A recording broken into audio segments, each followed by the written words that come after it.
नमस्कार। जैसा अंदेशा लगाया जा रहा था बिल्कुल वैसा ही हो रहा है। कोरोना के पेशेंट लगातार देश विदेश में बढ़ते जा रहे हैं।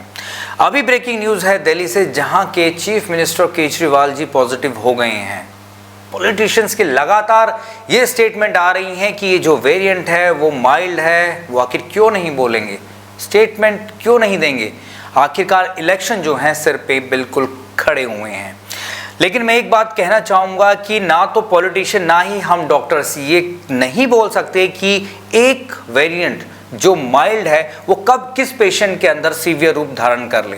पहले तो ये भी कहा जा रहा था कि जो 1 lakh patient positive per day पाए जाएंगे अगले 15 दिनों में, लेकिन वो स्टेटमेंट भी गलत नजर आ रही है जिस तरीके से आंकड़े या पेशेंट दिन पर दिन बढ़ते जा रहे हैं। अब आप ये देखिए कि ये जो 1 लाख पर डे पॉजिटिव का है ये शायद अगले 1 हफ्ते में ही होने वाले हैं। और जो पिछले 24 घंटे की अगर हम बात करें तो देश में 37,379 केस जो है ऑलरेडी पॉजिटिव पाए जा चुके हैं।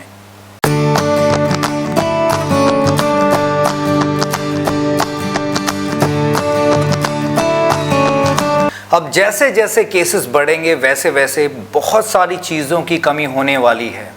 ये चीज़ें वो हैं जिनको पहले भी एनालाइज करा जा चुका है, जब पहली वेव आई थी और जब सेकंड डेल्टा वेव आई थी। जैसे हॉस्पिटल्स में बेड की कमी होने वाली है, मेडिसिन्स की कमी होने वाली है, वेंटिलेटर्स मिलना मुश्किल हो जाएगा, ऑक्सीजन की कमी होने वाली है। और ऐसे टाइम पे जो ब्लैक मार्केटर्स हैं उनका जो है और ज़्यादा इन्फ्लुएंस हो जाएगा। डेल्टा वेरिएंट में भी हमने देखा था कि जितने भी ऑक्सीजन कंसंट्रेटर थे वो किस किस वैल्यूज़ में या लोगों ने कितना पैसा खर्च किया था तब उनको जाकर वो नसीब हुए थे। छोटे छोटे इम्यूनोमोडुलेटर या जैसे रेमडेसिविर वो इंजेक्शन जो हैं 1-1 लाख में जो है बिके थे। इसके अलावा जितने इम्यूनोमोडुलेटर है जैसे आइटोलिजुमाब है उनको भी लोगों ने लाखों लाखों रुपए देकर किसी तरीके से परचेज किया था। अब शायद वही कंडीशन दोबारा ना हो, क्योंकि मैं ऑलरेडी ये ऑब्जर्व कर रहा हूँ कि बहुत सी जो मेडिसिन्स हैं वो ऑलरेडी अभी आउट ऑफ स्टॉक हैं। अगर मैं किसी मेडिकल स्टोर वाले से भी पूछ रहा हूँ तो कह रहे हैं लोग पहले से ही परचेज कर रहे हैं विदाउट एनी प्रिस्क्रिप्शन। तो ये कैसे हो रहा है, ये क्यों ऐसी चीज़ें चल रही हैं, ये बिल्कुल समझ से परे है। माइल्ड पेशेंट्स भी जो हैं हॉस्पिटल जा रहे हैं, एडमिट हो रहे हैं, ये समझ नहीं आ रहा, सिर्फ इसलिए कि उन्होंने मेडिकल पॉलिसी ले रखी है। लास्ट जितने भी पहला और सेकंड वेरिएंट जब आया था तब भी ये चीज़ देखी गई थी कि एक हॉस्पिटल बेड पहले से ही रिजर्व किया हुआ है क्योंकि पेशेंट ने मेडिकल पॉलिसी ले रखी है। तो ये गलत है, ये चीज़ ना की जाए, क्योंकि जिसको ज़रूरत है, जो मॉडरेट कंडीशन में है, जो सीवियर कंडीशन में है, जिसको ट्रीटमेंट की रिक्वायरमेंट है वो उसको नहीं मिल पाता है। तो प्लीज़ अगर आपको सिम्टम ज़्यादा हैं तो ही जाके एडमिट हो। और प्लीज़ गवर्नमेंट भी इस चीज़ को देखे कि ऐसी गलतियां ना हो और जिसको ज़रूरतमंद को जो है ट्रीटमेंट टाइमली मिल सके। एक और बड़ी खबर आ रही है, भारत बायोटेक की आज मीटिंग है तो जल्दी ही शायद इंट्रानेजल जो है आपको वैक्सीन मिलने वाली है जिसको बूस्टर डोज की तरह लॉन्च किया जाएगा। कितनी असरकारक रहती है, क्या रिजल्ट रहता है, क्या अप्रूवल मिलने बाकी हैं, खैर वो तो आने वाले समय में पता चलेगा। लेकिन अगर ये इफेक्टिव रहती है तो सबके लिए बहुत ही बड़ी खुशखबरी भी है। एक और अच्छी खबर अमेरिका के लिए, FDA ने फाइजर की वैक्सीन को जो बूस्टर डोज है वो बच्चों में 12 से 15 वर्ष के जो बच्चे हैं उसके लिए अप्रूव कर दिया है। तो ये एक बहुत अच्छी खबर है। इसके साथ साथ IGA हॉस्पिटल इंडिया, यहाँ के रिसर्चरों ने भी एक बात कही है कि अगर कोवैक्सिन और कोविशील्ड दोनों को मिक्स करके लगाया जाए तो इनकी जो एफिकेसी है, या यूं कहें कि जो एंटीबॉडीज डेवलप हो रही हैं वो ज़्यादा बेहतर डेवलप हो रही है rather than the individual one. और पिछले अगर एक दिन या 24 घंटे की बात करें तो USA में सिर्फ 1 मिलियन से ज़्यादा पॉजिटिव केसेस पाए गए हैं। अब खबर आ रही है दिल्ली के लोकनायक हॉस्पिटल से, जहां पर अगर लास्ट 100 पेशेंट्स की बात करें तो 100 पेशेंट में से 60% मेल है, 33% फीमेल और 7% बच्चे हैं। जबकि अगर इनकी रिकवरी रेट की बात करें तो 92% जो है रिकवर हो गए हैं सिर्फ 1 वीक में। 5% जो रिकवर हुए हैं 8 दिन में, और रिमेनिंग जो है 3 उन्होंने दिन लिए हैं 9। ये अच्छी खबर है कि वो सेल्फ रिकवर हो रहे हैं बिना किसी कॉम्प्लिकेशन के। अब एक क्वेश्चन और सामने आ रहा है कि असिम्टोमेटिक होना सही है या गलत। देखिए, अगर आप असिम्टोमेटिक रहते हैं तो ये बहुत अच्छी बात है। क्यों? क्योंकि आपको कोई कॉम्प्लिकेशन नहीं आ रही है, आप जो है सीवियर या मॉडरेट कंडीशन में नहीं जा रहे हैं और माइल्ड स्टेज पे ही बिना सिम्टम दिखाए ही रिकवर हो रहे हैं। लेकिन सबसे बड़ा इशू ये होता है कि जब आप असिम्टोमेटिक होते हैं और आप पहचान नहीं पाते हैं कि आप कोरोना पॉजिटिव हो और आप बहुत सारे लोगों से मिलते हैं, तो जो स्प्रेडिंग रेट होता है वो इंक्रीज हो जाता है। तो यहाँ पर एक बंदा जो है कई पेशेंट्स को जो है पॉजिटिव कर सकता है। तो इसमें फिर भी आपको सिर्फ एज से बचने का सिर्फ एक ही रीज़न है, क्योंकि असिम्टोमेटिक होने के बाद भी अगर आप प्रोटोकॉल फॉलो करते हैं, मास्क पहन के रखते हैं, दूरी बनाकर रखते हैं, जो कि बहुत ज़रूरी है ताकि इसकी स्प्रेडिंग रेट को हम थोड़ा कम कर सकें। अब ओमिक्रॉन को दिल्ली में विलन घोषित कर दिया गया है, क्योंकि 10 में से 8 जो पेशेंट पॉजिटिव पाए जा रहे हैं उनमें जो वेरिएंट डायग्नोज हो रहा है वो है ओमिक्रॉन। दिल्ली में 81% जो स्ट्रेन है वो ओमिक्रॉन का है और लास्ट 24 घंटे में 4099 केसेस जो हैं पॉजिटिव पाए गए हैं दिल्ली में। वहीं अगर यूपी की बात करें तो लास्ट 24 घंटे में 572, उत्तराखंड में 189, हरियाणा में 793, मुंबई में 8082 और केरला में 2560 पेशेंट जो है पॉजिटिव पाए गए हैं। वहीं अगर डेथ की बात करें तो दिल्ली में लास्ट 24 घंटे में सिर्फ एक डेथ को डिटेक्ट किया गया है, मुंबई में 2 और केरला में 71 डेथ्स को रिकॉर्ड किया जा चुका है।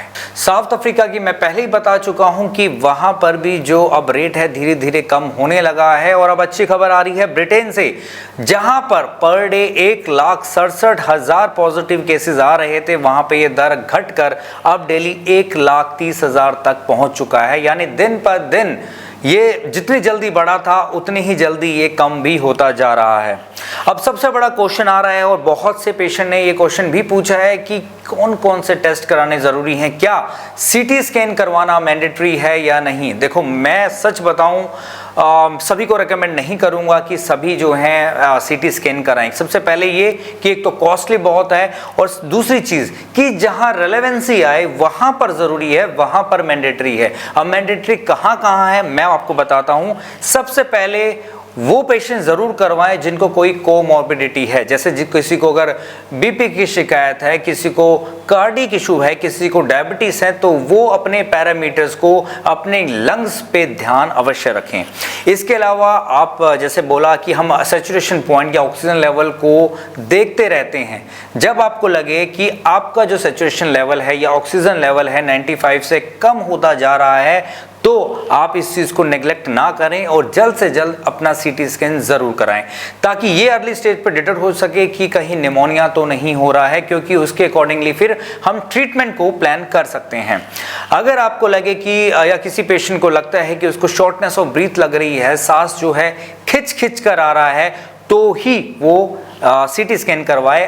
बाकी अन्य जिसको कोई भी सिम्टम ऐसा परेशान नहीं कर रहा है वो सीटी स्कैन ना कराएं, बेमतलब में रेडिएशन की चपेट में ना आए। इसके अलावा serum ferritin, D dimer, interleukin 6, normal CBC और सी रिएक्टिव प्रोटीन, इन सभी पैरामीटर को भी आपको टेस्ट करवाना है। अगर आप टाइम लिए करा लेते हैं, कई बार मैंने ये देखा है, जो मेरी पर्सनल ऑब्जर्वेशन है कि पेशेंट क्वारंटाइन तो हो जाता है लेकिन 7 to 8 डे कोई भी टेस्ट नहीं कराता, सिर्फ RT-PCR। भाई RT-PCR में तो पॉजिटिव है, लेकिन बॉडी के अंदर क्या क्या चेंजेस आ रहे हैं ये हम ऑब्जर्व नहीं करते। और जब 7 to 8 डे जब हम ये टेस्ट करवाते हैं तो पता चलता है कि जो सिचुएशन पहले हमारे हाथ में आ सकती थी वो आगे निकल चुकी है और कंडीशन जो है बद से बदतर हो चुकी है।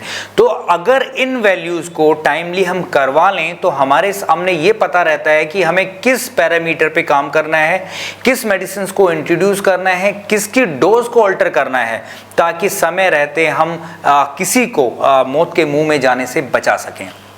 और ये भी देखा जा रहा है कि लोग जो है ब्लाइंडली स्टीम लेते हैं। अगर थोड़ी भी ब्रेथलेसनेस उनको होती है तो वो एक्सेसिव स्टीम ले रहे हैं। मैं उनको पर्सनली रिकमेंड करूंगा कि अगर आपको लगता है प्राइमरी सिचुएशंस में अगर आप लेते हैं, अभी आपको गला खराब हुआ है और हल्की गला खराब है, हॉर्सनेस ऑफ वॉइस हुई है, तो आप स्टीम ले सकते हैं। लेकिन जब आपको लगे कि आपको सांस लेने में दिक्कत हो रही है, बहुत ज़्यादा कंजेशन फील हो रहा है, ऐसे सिचुएशन में आप स्टीम ना लें, क्योंकि हो सकता है कि आपकी बॉडी के अंदर या आपके लंग्स के अंदर निमोनिया क्रिएट या निमोनिया बनना शुरू हो गया है। अब अगर निमोनिया हो रहा होगा और आप एक्सेसिव स्टीम लेंगे तो हो सकता है कि वो प्लूरल इफ्यूजन कर सकता है, लंग्स में पानी भर सकता है, और जो ये कंडीशन है, जो सांस लेने में दिक्कत है, वो और बद से बदतर हो सकती है। अब बात करते हैं टिप ऑफ द डे की। तो टिप ऑफ द डे है कि आप अपनी जितनी भी डाइट हैं उसमें ज़्यादा से ज़्यादा सैलेड को इंट्रोड्यूस करें। फाइबर जितना लेंगे उतना ही आपके लिए अच्छा है, आपके डाइजेशन के लिए, क्योंकि जब कोरोना होता है तो ये आपके डाइजेशन को भी हैम्पर करता है। तो अच्छे डाइजेशन के लिए बेहतर रहेगा कि आप ज़्यादा से ज़्यादा अपने खाने में फाइबर लें। आशा करता हूं कि आपको हमारा ये एपिसोड पसंद आया होगा। ना सिर्फ आपको कोरोना से रिलेटेड बल्कि किसी भी बीमारी से रिलेटेड अगर आपका कोई भी क्वेश्चन है, कोई भी सवाल है, कोई भी ट्रीटमेंट आप चाहते हैं, तो आप स्क्रीन पर फ्लैश हुए नंबर पर कॉल या व्हाट्सएप कर सकते हैं, ताकि हम समय रहते आपको गाइड कर सकें, बेहतर ट्रीटमेंट दे सकें और आपके जीवन को खुशहाल बना सकें। जल्दी मिलते हैं नए एपिसोड के साथ, तब तक के लिए नमस्कार।